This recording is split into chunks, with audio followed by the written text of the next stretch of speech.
La actualidad, los protagonistas, el análisis y la información en Contacto Directo.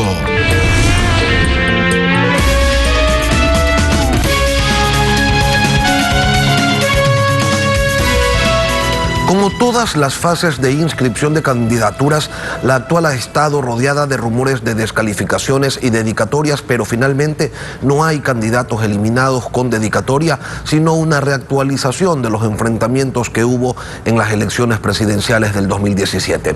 Andrés Arauz, candidato a presidente por la alianza UNES Centro Democrático, se encuentra desde la capital de la República, vía telemática. Buenos días, bienvenido a Contacto Directo.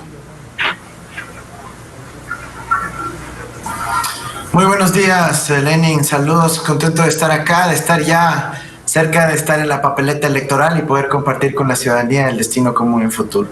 Se reactualiza la lucha entre correísmo y anticorreísmo que hubo hace 4 años, que fue ganada apretadamente por el candidato del expresidente Rafael Correa, quien lideraba Alianza País desde el poder también.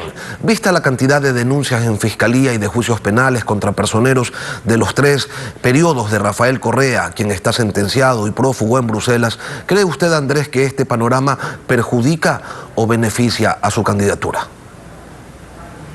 Mira, nosotros no vamos a estar motivados ni por el odio ni la venganza, apenas una sed de justicia, de amor a la patria. Eso es lo que nos motiva. Nosotros no queremos ya empezar a discutir elementos que generan bronca entre políticos. Lo que queremos son soluciones para la gente. Eso es lo que queremos compartir con la ciudadanía, ya que la prioridad está en atender las necesidades urgentes en materia de su situación económica, sobre todo. Pero la coyuntura judicial, ¿considera que perjudica o beneficia su candidatura? Mira, la coyuntura judicial y la coyuntura del país es realmente complicada. Hemos visto cómo se ha convertido la política en un escenario de telenovela, básicamente, cuando las prioridades están en otro. Nosotros hemos sido extremadamente claros en decir que nuestra prioridad no está en la rencilla, en el codazo, en la persecución, sino en atender las necesidades de la población. Y eso significa poner dinero en el bolsillo de las familias ecuatorianas, significa reactivar nuestro aparato productivo, significa enfocar en los problemas de la salud pública que está enfrentando la población ecuatoriana. Así que nosotros estamos abocados en eso. Sinceramente, no nos queremos dejar distraer por un escenario de negativismo, de pelea, sino de soluciones para la gente. ¿Existe la percepción, Andrés, de que el primer fin, el primer objetivo de un gobierno presidido por usted y con Correa auspiciando su candidatura sería echar abajo todos los procesos penales que tiene el expresidente en su contra, dejando en segundo plano la recuperación económica del país? ¿Cómo piensa quitar usted esto de la mente de un sector de los electores? Mira, la verdad es que yo creo que el sistema de justicia internacional se ha encargado y se encargará de continuar resarciendo la situación de Rafael Correa y otros compañeros que han estado acusados y perseguidos, como lo hemos visto ya, hasta completar el proceso de proscripción política.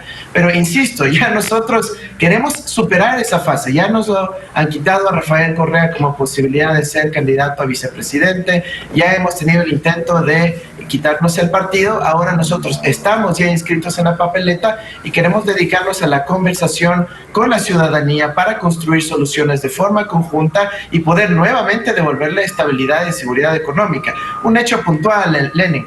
Nosotros estamos por lanzar una forma de construcción social de nuestro plan de gobierno denominado Wikiplan. Lo que le proponemos a la ciudadanía es una actualización de cómo se hace política en el siglo XXI de forma democrática, de forma realmente participativa, y afortunadamente las tecnologías de información, el internet, nos permiten recibir grandes cantidades de propuestas, incorporarlas en la nuestra y poder de esa manera proponer conjuntamente con el país un esquema de gobierno que nos va a volver a dar seguridad, justicia y estabilidad económica. Suponiendo que se logre convencer a la ciudadanía de que la prioridad de su gobierno va a ser la de recuperar la economía, Si hace 4 años, Andrés, la votación fue en contra, o un porcentaje importante de la votación fue en contra de la corrupción y de las medidas económicas del gobierno de Rafael Correa, ¿cómo lograr convencer al pueblo, primero, de que no va a ser Rafael Correa quien gobierne? Segundo, de que desde el gobierno y aplicando el mismo modelo económico de antes y quizás con el mismo equipo acusado de corrupción,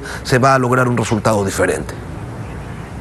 Mira, qué interesante que tú abordas el tema del equipo. Yo creo que efectivamente hubo errores. Hay gente que tiene que estar presa por haber traicionado a la patria, por haber manejado recursos offshore, por haber estado haciendo triquiñuelas en la administración del Estado. Pero nosotros ahorita vamos a construir un equipo en el que incluye, por ejemplo, el resultado de ese gran esfuerzo que se realizó de tener a cerca de 20,000 ecuatorianos que estudiaron en las mejores universidades del planeta, que obtuvieron posgrados, que además tienen experiencia en el servicio público, en el ámbito privado y productivo, y que ahora los queremos que formen parte de este gobierno. El mejor talento humano, la mejor experiencia, esa juventud también y esa formación académica, queremos que esté al servicio del país, y nuestro equipo se está componiendo de gente de altísimo nivel que a su vez tienen esa convicción de servicio y amor a la patria, Lenin. Y concretamente, Andrés, de llegar usted a la presidencia, ¿sería Arauz a la presidencia, Rafael Correa al poder o no? Lenin, es Arauz a la presidencia, el pueblo ecuatoriano al poder. Eso es lo que hemos venido proponiendo siempre, gobernar junto al pueblo ecuatoriano. No, lamentablemente, como se ha visto en los últimos años, donde se ha gobernado en contra del pueblo ecuatoriano. Así que sí, nosotros decimos, Arauz a la presidencia, el pueblo ecuatoriano al poder. Correa en Bruselas, prófugo. Hablando de medidas concretas, usted propone utilizar medios de pago adicionales al dólar para dar liquidez al Estado y al sector privado. Estos medios de pago, le pregunto, ¿serían papeles del gobierno, billetera electrónica manejada por el Banco Central, instrumentos como los patacones que causaron la gran crisis argentina hace 20 años, o quizás sustitutos del dólar como los que usó Robert Mugabe para eliminar la dolarización en Zimbabue? Y una pregunta adicional, Andrés, porque usted propone un incremento del 27%, al 27% del impuesto a la salida de divisas. Primero, coménteme sobre estos dos aspectos y luego, por favor, si cree que con estas medidas la crisis, si no cree que con estas medidas la crisis se agudizaría y pondría al pueblo ecuatoriano en una situación peor que la que hoy vive Venezuela. Mira, yo no sé de dónde viene el caso, tomar el caso de un país africano, que por cierto es Zimbabue, respecto a su manejo de política monetaria.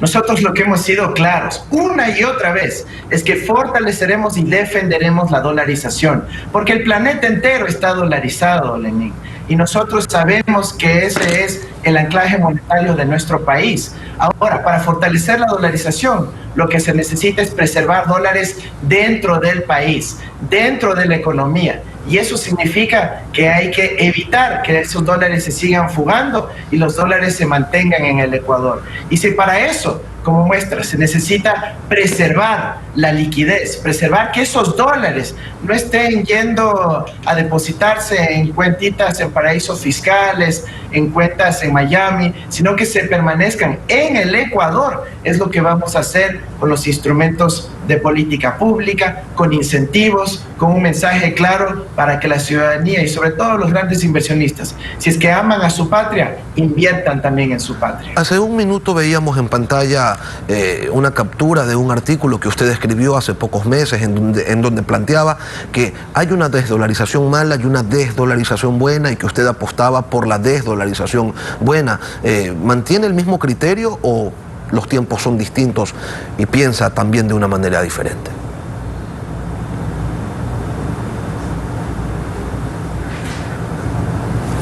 Sí, bueno, parece que tenemos un pequeño inconveniente con la conexión, ya la hemos recuperado. Andrés, ¿me confirma, por favor, si escuchó la pregunta? Sí, escuché, Lenin. Por favor.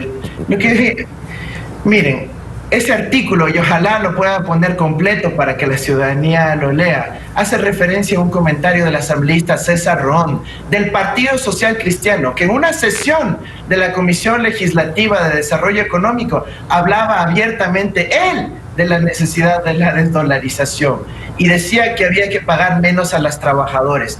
Eso jamás estaremos de acuerdo.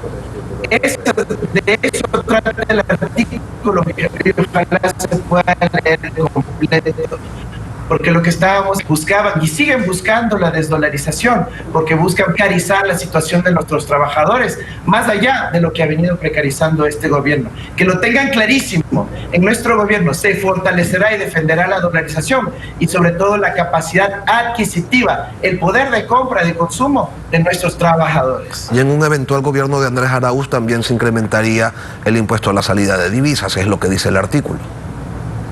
Mira, hay esquemas y esquemas, hay políticas públicas que se puede avanzar. El artículo fue escrito muchísimo antes, en el contexto de las declaraciones de César Roón, y hablamos sobre lo mismo, de la necesidad de que deje de fugarse los dólares de la economía nacional. Mientras un dólar sale de la economía nacional, ya no circula en el país, ya no circula en la tienda, ya no circula en el mercado. Nosotros necesitamos que esos dólares circulen en nuestra economía para que la gente que va a la tienda, al mercado, haga a su vez más pedidos a los mayoristas, a los transportistas, a los grandes productores del campo y de la ciudad, y se generen oportunidades de trabajo y empleo. Lenin, nosotros sí sabemos cómo funciona la dolarización, y a pesar de todos los rumores que se quisieron montar, siempre fue fortalecida en nuestro gobierno. Sí, una sola especificación, por favor, Andrés. ¿Está o no usted de acuerdo con mayores restricciones a la salida de dólares? Tenemos entendido que sí. Incrementar el impuesto a la salida de divisas sería una de las medidas a aplicar por Andrés Arauz, presidente de la República. Mira, Lenin, yo te puedo dar una lista de 8 o 10 medidas que se pueden aplicar para preservar los dineros. Sí, se pueden aplicar las políticas para que el dinero se mantenga dentro del Ecuador. Yo le voy a dar un ejemplo. El Estado ecuatoriano tiene más de 3.500 millones de dólares depositados en un banco de Suiza. ¿Por qué? Esa plata tiene que urgentemente invertirse en la ciudadanía ecuatoriana. Otro ejemplo, 6.000 millones de dólares que tiene la banca en el exterior, depositada en Miami. ¿Por qué? Si ese dinero es producto de los depositantes ecuatorianos, eso tiene que estar aprovechándose como un estímulo a la economía ecuatoriana, no a satisfacer algún depósito de un banquero en Miami.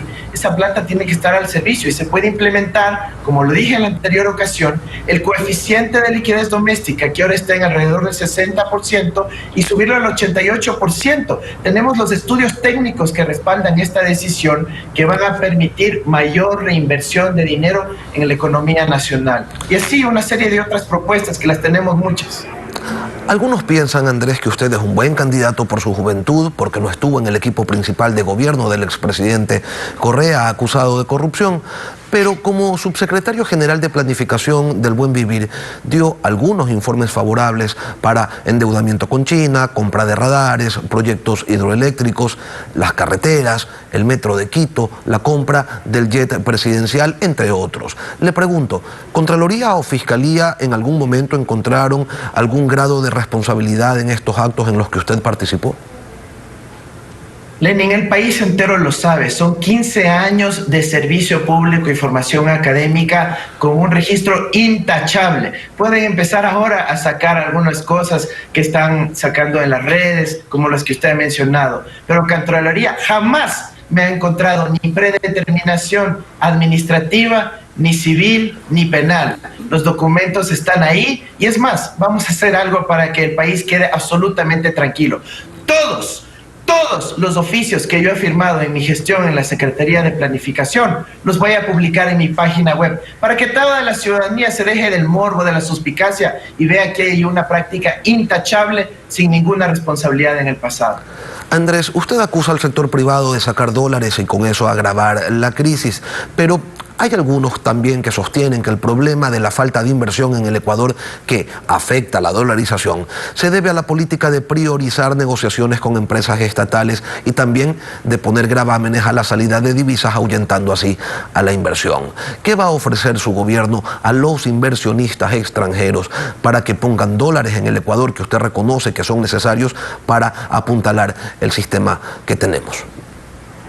Lo primero es que nadie invierta en una economía raquítica en donde la gente se muere y se muere de hambre. Lo que necesitamos es impulsar una actividad económica que le dé al país nuevamente crecimiento económico, en donde la gente tenga capacidad de consumo, porque si no, los vendedores, las empresas no tienen clientes, pues. Lo que necesitamos es fortalecer la capacidad de consumo, y eso significa ir eliminando progresivamente la pobreza para que el tamaño del mercado ecuatoriano crezca y así los inversionistas quieran invertir en nuestro país. Yo sí quiero aclarar una cosa, Lenín.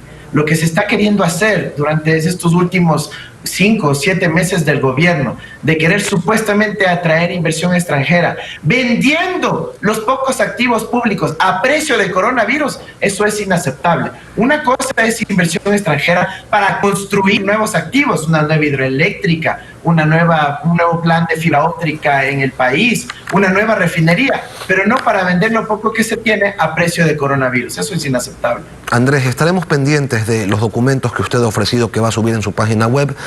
Una aclaración por si acaso, los documentos que presentamos en pantalla son originales. En todo caso, quiero agradecerle por su participación la mañana de hoy. Gracias por acompañarnos, Andrés Arauz, candidato a la presidencia de la República por Centro Democrático. Gracias, Lenín. Muchas gracias. Y ojalá también se pueda publicar mi hoja de vida de la Contraloría, donde demuestra que hay 0 responsabilidades en cualquiera de los ámbitos. Un saludo. Un buen día para usted, Andrés.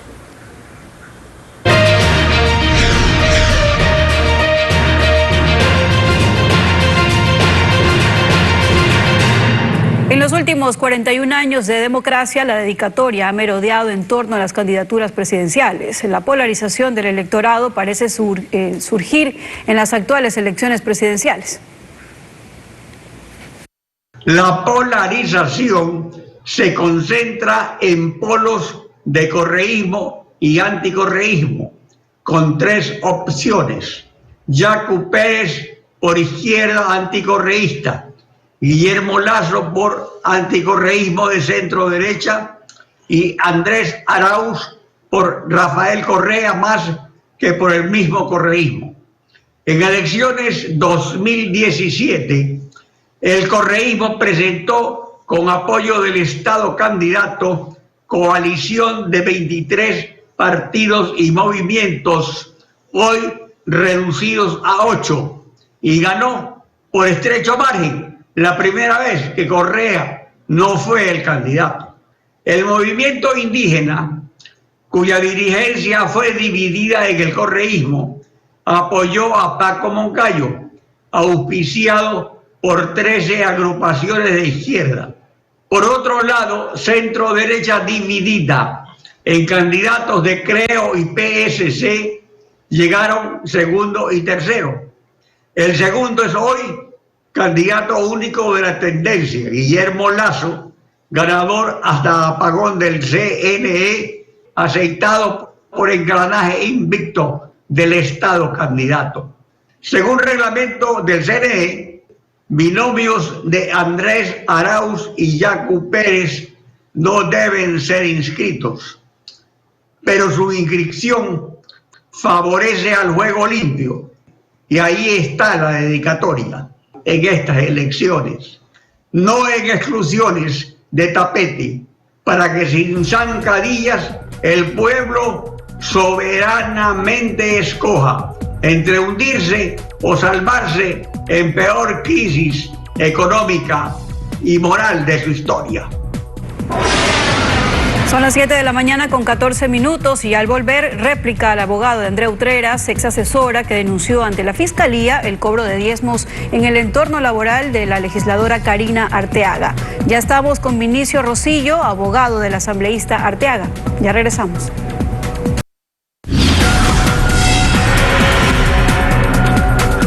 No es nuevo el cobro de diezmos por asambleístas a sus colaboradores. Por el contrario, es una denuncia común y esta práctica se sustenta en el derecho adquirido de que la Asamblea les designa asesores personales. En el actual periodo legislativo, el tema ha recobrado actualidad. El abogado Roberto Calderón, procurador judicial de la denunciante, ex asesora de la asambleísta Karina Arteaga, aquí en contacto directo señaló lo siguiente.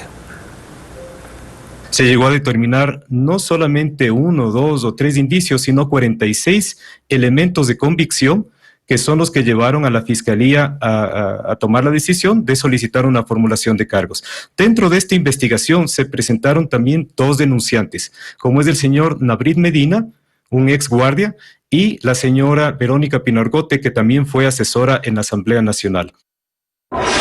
El abogado defensor de la asambleísta Karina Arteaga de Manabí por Alianza País, cuyo enjuiciamiento penal fue autorizado por la Asamblea, solicitó el derecho a la réplica. Vinicio Rosillo, abogado defensor de la asambleísta Karina Arteaga, bienvenido a Contacto Directo. Buenos días, Lenin. Gracias por la invitación. Para la formulación de cargos, el fiscal general subrogante Wilson Toainga ha reunido 46 elementos de convicción. ¿Cómo los desvirtúa usted desde la defensa? Su réplica, por favor. Este es un caso de conspiración mediática en contra de la señora asambleísta Karina Arteaga, que se activa justamente en coincidencia con la temporada electoral. La asambleísta Karina Arteaga en ningún momento ha incurrido en ninguna conducta penalmente relevante, por lo tanto mantiene incólume su estatus de inocencia. El único rol que ella ha desempeñado en la asamblea es legislar y fiscalizar, enfatizando justamente la lucha contra la corrupción. Se han referido algunos hechos aislados de ciertas personas posiblemente resentidas y con ambiciones económicas que han canalizado diferentes frentes en oscuras pretensiones para sorprender a la Fiscalía, que tramita una causa señalando 3 conductas distintas entre sí y bastante difusas. En este contexto se debe puntualizar que la señora ingeniera Karina Arteaga no está acusada al momento de un delito de concusión. Lo único que ha hecho la Fiscalía en su contra es realizar un ejercicio de imputación que además está en el ámbito de las funciones de la Fiscalía General del Estado. Los supuestos elementos de convicción que se aluden no determinan ninguna participación de la señora asambleísta Karina Arteaga, y muestra de ello es que no le sirvieron a la Fiscalía General del Estado para sostener siquiera su petición de prisión preventiva. Es importante acotar que respecto a estos elementos que se refirieron en este mismo espacio por el abogado de la señora Utreras, respecto de estos no dijeron nada en la audiencia de formulación de cargos, ni el abogado de la señora Utreras, ni la señora Utreras, porque ellos brillaron por su ausencia en dicha diligencia, no participaron ni se presentaron en la audiencia de formulación de cargos, en este caso la señora Utreras como víctima, pero lo que sí hicieron es, inmediatamente terminada la diligencia, rendir declaraciones en las afueras de la Corte Nacional sin ningún asidero. Abogado Rosillo, en mayo de 2019 la ex asesora, también de Karina Arteaga, Verónica Pinargote, presentó una denuncia en la que aseguró que la asambleísta le puso como condición para ser contratada que de los $3.200 de su sueldo tenía que depositarle 2.861 en la cuenta de su esposo para cubrir las cuotas de un vehículo. Su réplica. Nada de esto consta en los elementos que se han recogido al momento en la investigación. Lo único que se han determinado al respecto es no más de 2 retiros que se han realizado respecto de la misma cuenta de la señora asambleísta Karina Arteaga, una cuenta en una cooperativa de ahorros en la cual la asamblea deposita su remuneración. Debemos puntualizar que no existe el delito de autoconcusión. No puede existir este delito o esta infracción respecto del dinero propio. Y esto es lo que ha pasado en el presente momento, en los que se establece que es el mismo patrimonio de la señora asambleísta Karina Arteaga el que ha sido retirado de esa cuenta de una cooperativa en la que le deposita su remuneración la Asamblea Nacional. Nabrit Medina, ex guardia de seguridad, presentó otra denuncia según el abogado Roberto Calderón y allí señaló lo siguiente. El señor Nabrit Medina, dentro de la audiencia de formulación de cargos, mencionó el señor fiscal subrogante Wilson Toainga, había sido un guardia que denunció que para darle su trabajo en una unidad de educación en Chone, le habían solicitado $40 mensuales de su sueldo. ¿La asambleísta le consiguió el nombramiento con el gobierno o fue su representante en Manabí? ¿Quién lo nombró, abogado? Su réplica. Esta persona posiblemente es utilizada en el contexto de estas investigaciones. Se refiere a que supuestamente le requerían $40 a propósito de una designación como ex guardia. Hay que puntualizar que el que lo contrata, no al señor específicamente que usted acaba de referir, sino a la empresa para que él trabajaba, en una empresa de seguridad, es el Ministerio de Educación. y nunca esta contratación la realizó la señora asambleísta Karina Arteaga, tampoco ha tenido ninguna relación laboral con ella. Esta contratación que realiza el Ministerio de Educación a esta empresa de seguridad para la cual prestaba sus servicios este señor exguardia concursa a través de un portal público y es en ese contexto que realiza su rol laboral. Pero en el presente caso, en ningún momento la señora asambleísta ha tenido ninguna relación con este señor. El abogado Calderón también se refirió a la denuncia de Fresia Orellana, una ex empleada doméstica de la asambleísta Arteaga, quien figuraba con sueldo pagado por la asamblea. ¿Esto tampoco es cierto? Es importante puntualizar que esta señora formó parte de las actividades de la Asamblea Nacional, inclusive su enrolamiento en la Asamblea se da sobre la base del cumplimiento de los requisitos que exige la ley, presentó una declaración juramentada de bienes a la Contraloría, se separa de la actividad laboral en la Asamblea, indicando en su renuncia que se separa por motivos de salud. En ningún momento ha trabajado como realizando alguna actividad doméstica en la casa de la señora Karina Arteaga. Ella no ha tenido ninguna relación laboral personal con la señora asambleísta Karina Arteaga. Es decir, en el presente caso no existe una relación que determine un vínculo laboral específico o directo de la señora ingeniera Karina Arteaga con la señora Fresia Orellana. Abogado, la asesora Utreras indicó que había videos de la entrega del reparto del dinero. ¿Usted tiene conocimiento de esto? Hay que puntualizar que el hecho que refiere la señora Utreras es uno solo, que específicamente en el contexto de su actuación en la Asamblea Nacional le han requerido a esta señora por una sola vez, una persona de iniciales JM, le ha pedido $100 como una cuota para el movimiento de Alianza País y que ella no lo ha dado. Este es el único hecho que refiere esta señora Utreras en una comunicación bastante escueta que presenta el 13 de septiembre del 2018, luego de 6 meses que había salido o se había desvinculado de la Asamblea Nacional, en que inclusive en una comunicación dirigida a la señora Karina Arteaga en ese tiempo, en el mes de marzo del 2018, había agradecido por sus labores y por la oportunidad que le dio para colaborar en el equipo de trabajo. En este contexto se determina que en ningún momento se ha requerido dinero por parte de la señora asambleísta Karina Arteaga a esta señora Utreras, ni tampoco hubiera sido ese dinero para el propio patrimonio de la señora Karina Arteaga, sino supuestamente, según lo manifiesta la señora Utreras, para destinos de Alianza País. Es importante determinar además que en este contexto la Fiscalía tendrá que investigar si este hecho, que inclusive en el ámbito penal no llegaría ni siquiera a un hecho consumado, sino posiblemente a una tentativa, inclusive referido a otra persona de iniciales JM, y tendría que descartar además que no se enmarca en el Código de la Democracia. Recordemos que este código, la Ley Orgánica Electoral y de Organizaciones Políticas de la República del Ecuador, determina en el artículo 216, número 2, la posibilidad de aportes o donativos efectuados en dinero en especie, en forma libre y voluntaria por personas naturales de nacionalidad ecuatoriana para fines electorales. Esto tendrá que desvirtuarse en la investigación. Vinicio Rosillo, abogado defensor de la asambleísta Karina Arteaga, ha ejercido usted el derecho a la réplica. Muchas gracias por acompañarnos aquí en Contacto Directo. Gracias, Lenny. Una pausa y volvemos. Son las 7 de la mañana con 36 minutos. De esta manera concluimos Contacto Directo. Como siempre, gracias por acompañarnos. Lenny, nos vemos el día de mañana. Que tengan todos un buen día. Las noticias continúan en Televistazo en la comunidad.